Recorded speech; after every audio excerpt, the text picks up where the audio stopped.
Good evening, everybody, and welcome to episode 2 of the Roundtable. And tonight we are joined by Daniel, a flat earther who wants to do a presentation about how gyroscopes can prove the flat Earth. Now, before I introduce him, he wants me to play a quick 20-second video. Actually, I will introduce him first. Actually, Daniel, would you like to say hello to everybody? Come off mute and then go back on mute again. Yes, hello everybody. My name is Daniel, and here in a brief moment I'll show you a few things that I thought was interesting as it pertains to the globe Earth versus flat Earth debate. Cool. Right, so let me get this up and running. Just bear with me because it's a little bit different, this one. I wasn't prepared to actually play a video like this, so let's get up the main input screen.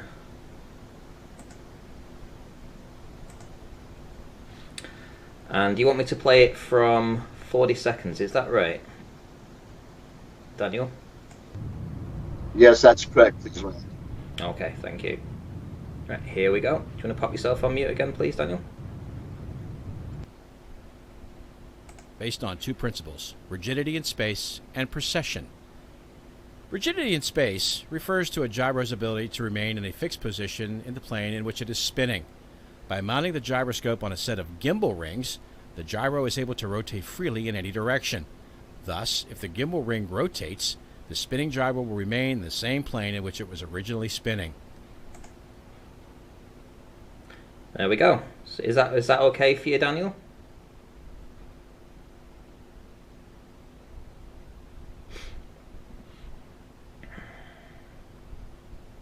Hello, Daniel.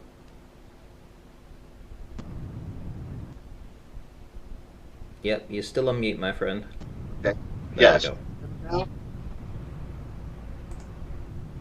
Yeah. Hi, Randy. Can you hear me? I can, yeah.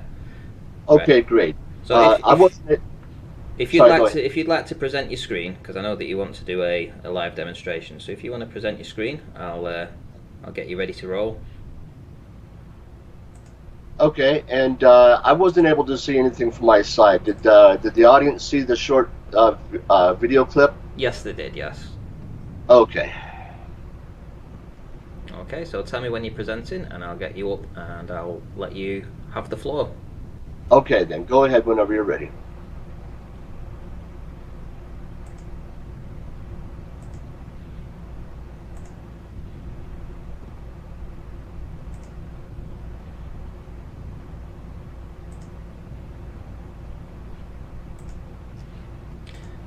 Away you go. Okay, then.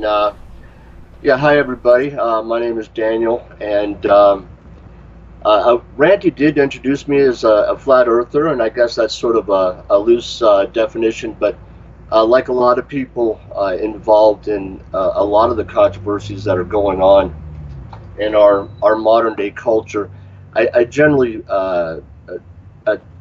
prefer not to be adhered to any particular one group, because it has a tendency to create labels, and then those labels will create stereotypes. So I would rather refer to myself as someone who does not believe in a perfect ball Earth, rather than being a flat earther. So I guess I'm 54 years old. I am college educated. I've got 2 different degrees. I've got a degree in business and a degree in pharmacy. One thing that I kind of wanted to say, that's one of the most interesting, fascinating things about the globe Earth versus flat Earth debate, is that for the very first time in their lives, many people got into investigating things for themselves. And I think that's fascinating, because people have a tendency, even myself when I was growing up, to kind of sit back and listen to what our teachers tell us and accept that as truth, and not really put any hard questions to it. And the fact that this has created so much controversy, and that people are figuring out some things on their own by doing their own math and their own observations and things like that, I think is just wonderful. And I think it's done more for science than almost anything over the past maybe 50 or even 100 years. So one thing that I think is important that people recognize about the flat Earth versus globe Earth debate is that flat Earthers actually retain what they refer to as the null hypothesis. And the null hypothesis is the one that does not have to be proven. And the reason we retain the null hypothesis is because regular and plain observation reveals only flatness and being stationary. Therefore, being stationary and flatness is a given, and hence requires no detailed explanation. So it is very much globe earthers, ball earthers, are the ones who are having to prove their point. We can just flat earthers can more or less just sit back and cross their arms and say, prove it to us. Well, we've seen a lot of their proof, and as I think almost anyone who's done any kind of real investigation into this can determine that almost any photograph that we've ever been shown of our planet that shows sphericality or curvature to it have all been captured through a wide-angle lens, also referred to as a convex lens, which is why you get a convex horizon in the distance.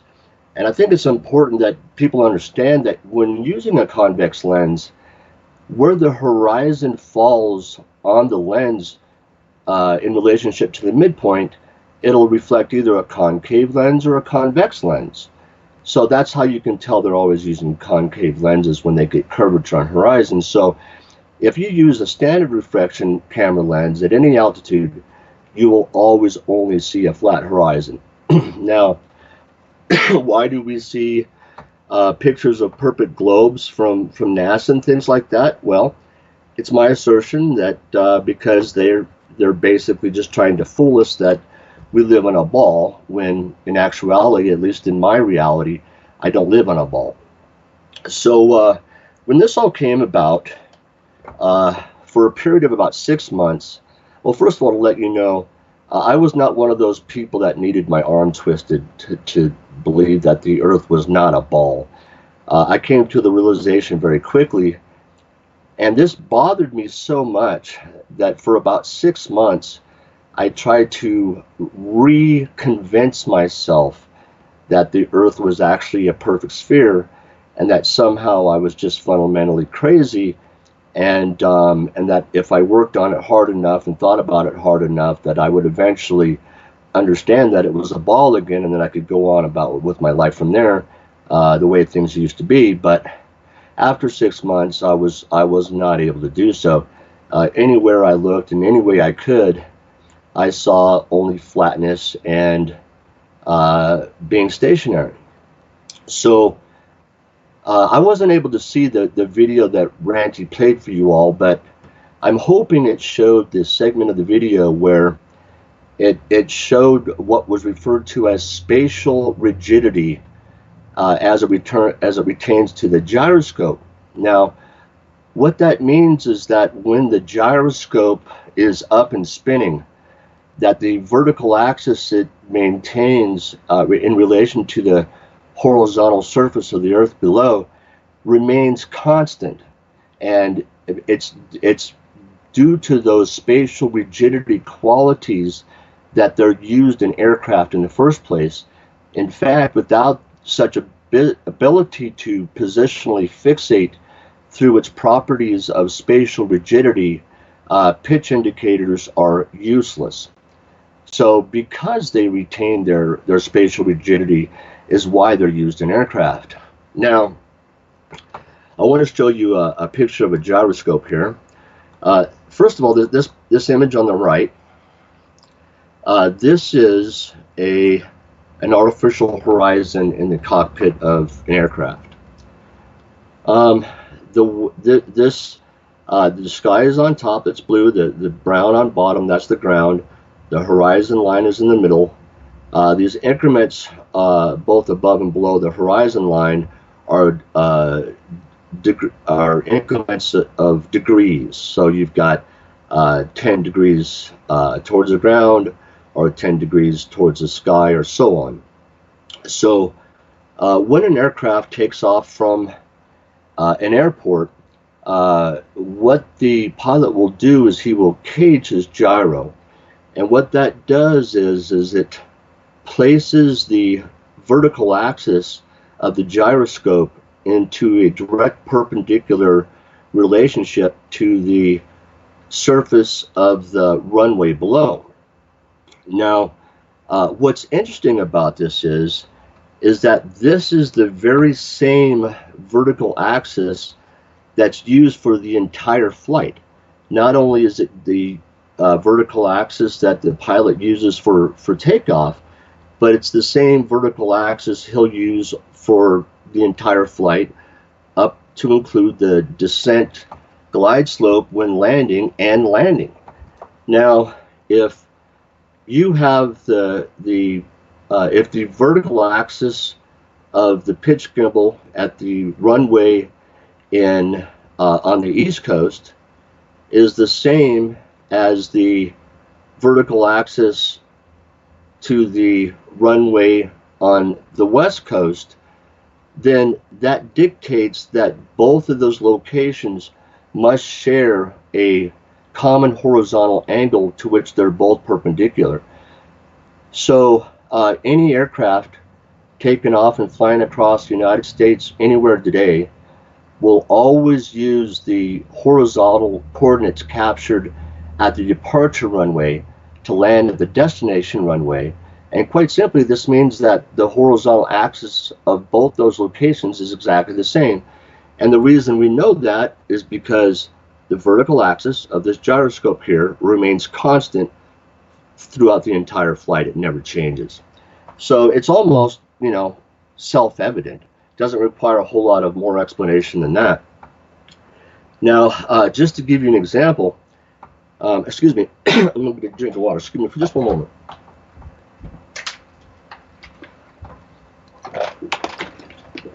Okay, sorry about that.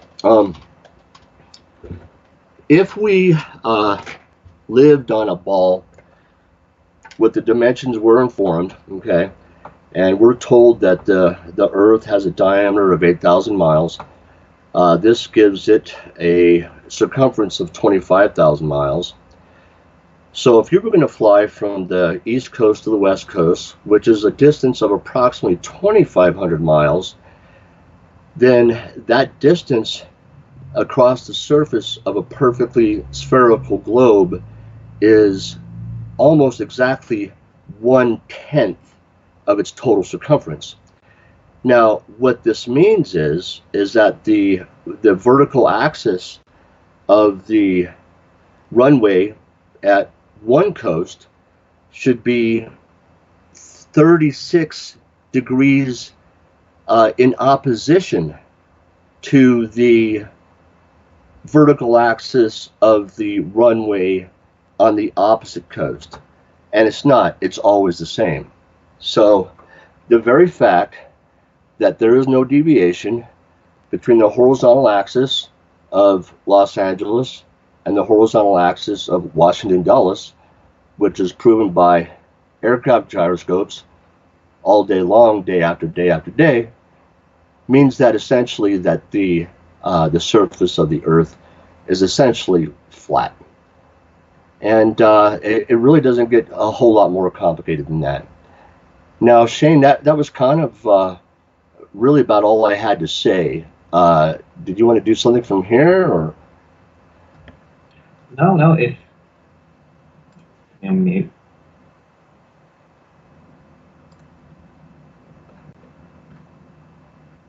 Right, there we go. I'm getting a bit of feedback. Would you take some?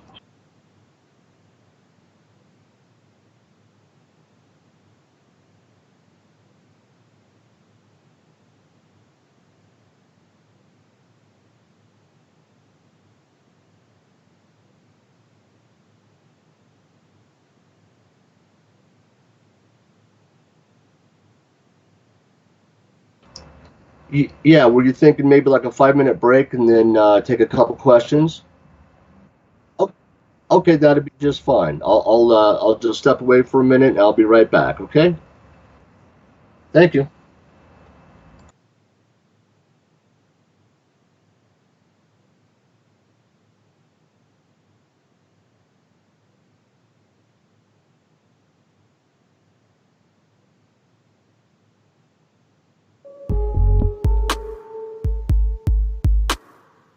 We're up pretty high, our heads are almost in the clouds, and their feet are chained to the ground with their chains of misery. They've got a hold of me, they won't let go of me. Let go of me. They might have gravity on their side, but something's pulling us high. Got the potential to fly. So let them be what holds you back from this one incredible chance. They're lucky to have had a glance at you while you defy gravity. They can be cruel and mean and a huge pain. Our heads are in the clouds now. Don't let them make it rain. A smile can be the sun they're missing out on their rainy day. They might have gravity on their side, but something's pulling us high. Got the potential to fly. Don't let them be what holds you back from this one incredible chance. They're lucky to have had a glance at you while you defy gravity. You defy gravity.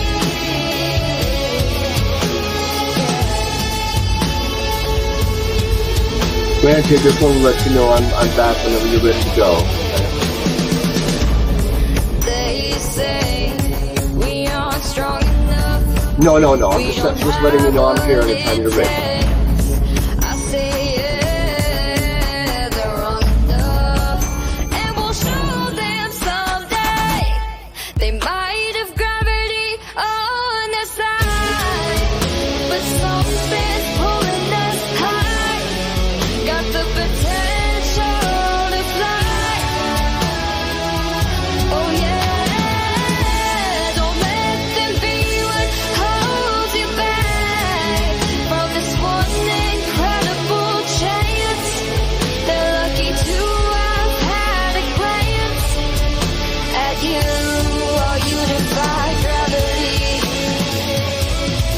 You defy gravity. You defy gravity. Yeah. At you while you defy gravity.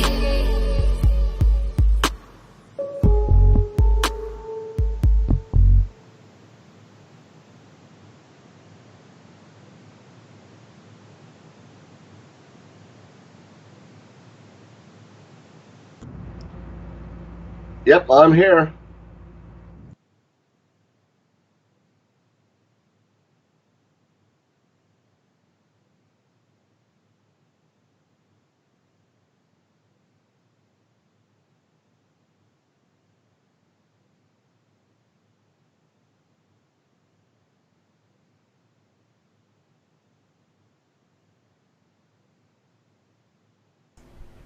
Did you hear that, Daniel?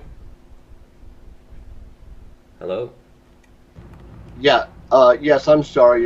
Yes, I did hear the question. Let me repeat it. I don't think it came through. I think I still have Okay. myself on mute. So it's playing devil's advocate. Aren't gyros proof of the globe? No. In fact, gyros are proof that we live on a horizontal plane. They prove just the opposite. Okay. And we have another question, Spot on Level, who asks, it's a rhetorical question, but does gravity hold the gyro horizontally level? No. It's due to its spatial rigidity properties due to its spin.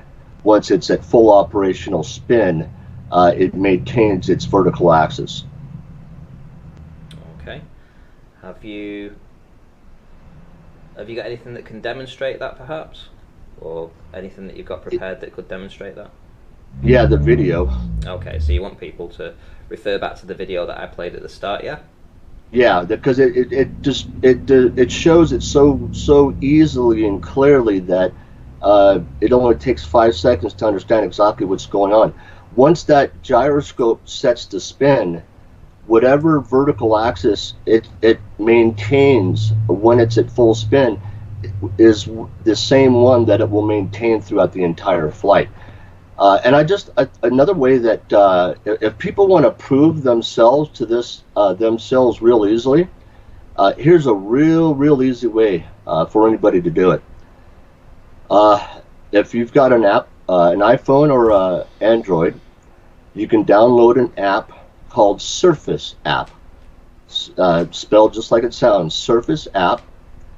And if you take a plane flight for any given distance, what you can do is you can capture your horizontal coordinates at your departure point, and then you could take your flight on the plane, and then you can compare so that once you get off the plane, then you take a calibration of your destination, and you will see, according to the surface level app on your phone, that the horizontal axis of your departure airport and the horizontal axis of your destination airport are always exactly the same. It never varies. Okay, if you give me a couple of seconds, I'm just going to play that clip again. So I don't want that one. So you want me to play from 40 seconds essentially. So just bear with me. Yeah, Gyros Here operate we go. based on Yeah. Sorry? From 40 to 65 seconds. Right, okay, just bear with me. Right, guys, pin your ears back, so... rigidity in space and precession. Rigidity in space refers to a gyro's ability to remain in a fixed position in the plane in which it is spinning. Just pop that back there. I need to change something, just bear with me. There we go. Transition that across. Here we go. Principles: rigidity in space and precession. Rigidity in space refers to a gyro's ability to remain in a fixed position in the plane in which it is spinning. By mounting the gyroscope on a set of gimbal rings, the gyro is able to rotate freely in any direction. Thus, if the gimbal ring rotates, the spinning gyro will remain in the same plane in which it was originally spinning. The other property of the gyro is known as precession. There we go. So, I hope that answers the question from the chat. Did it make sense to you, Randy? It's not a case whether it makes sense to me or anybody really. It's whether it makes sense to the audience. You know, I'm trying to be impartial on all of this, all right. completely. So I'm not going to try and guide you in any way, shape, or form, or give you any kind of kudos or not. You know, you live on, you die on your own presentation. Basically, it's yours, and you own it. You know, it's your presentation, and you're responsible for the evidence that you put forth on that. So is there any more questions from the chat? Let's have a look. I'm just going to quickly read through, see if there's anything here specifically to do with gyroscopes. Here we go. What's this? Trevor Austin. The 3 gyros fitted to my aircraft know which is up by calculation. Earth spin plus location results in up. Does that mean anything to you? No, it means nothing to me. All he has to do is compare the horizontal coordinates of his departure runway and the horizontal coordinates of his arrival runway, and he'll find that they're always exactly the same. Okay, so I'm still waiting for a few more questions to filter through.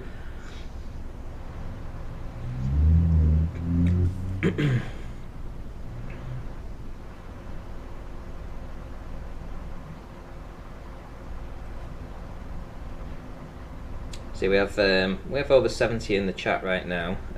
Surely somebody must have some questions about gyroscopes and how they work on planes. And I know that there's a lot of people in here referencing to Bob, but you know, we're not talking about the gyroscopes he's talking about. We're talking about these in particular. So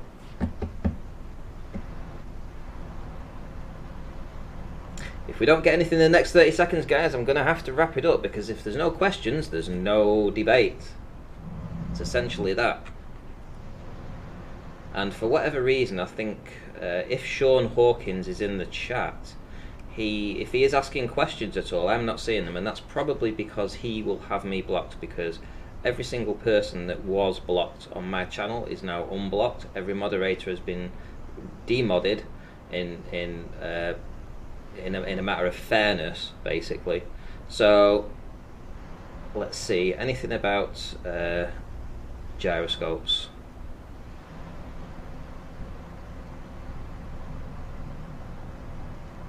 Do you see anything there that you want to respond to? Because if not, I'm just going to have to. No, I'm fine from my side. Yeah.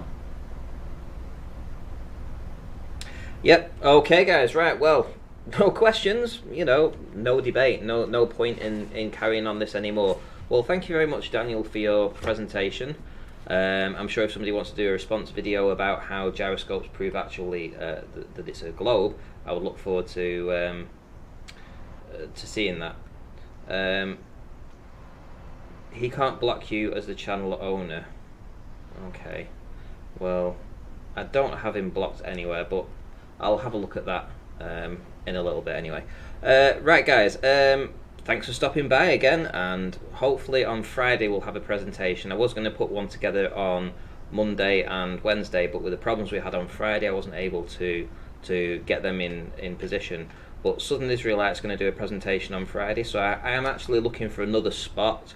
So if there is a globe earther out there that wants to put a presentation together, that can have a presentation together for Friday, so we'll have a presentation by a flat earther and a globe earther next Friday, 6 p.m. BST, that's London time basically, and 9 p.m. London time again on Friday as well. So there'll be two spots open, but one of them's already taken at 6 p.m, so it'll have to be the 9 p.m. slot.